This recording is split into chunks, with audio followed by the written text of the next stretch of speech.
ఏరా నాయన పంపకాలు అయిపోయినాయా? ఏరా నా పెద్ద కొడుక, మీ ఆవిడ కళ్ళదుక్కు చూస్తే గాని నువ్వు మాట్లాడలేవా? తొలిచూరు సంతానం కదా, మీ అమ్మ ఎంత వద్దన్నే భుజాల మీద వేసుకుని తిరిగానురా. ఆ భుజాలేదంతా అనుకోలేదురా.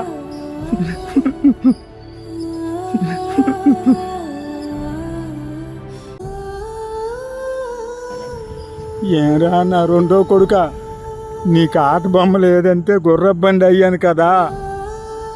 అప్పుడు ఎక్కి తొక్కావు, ఇప్పుడు ఎక్కకుండానే తొక్కుతున్నావు. అమ్మా నా కోడల, నన్ను చూసుకోవడానికే నీకు కష్టమైపోతుందే.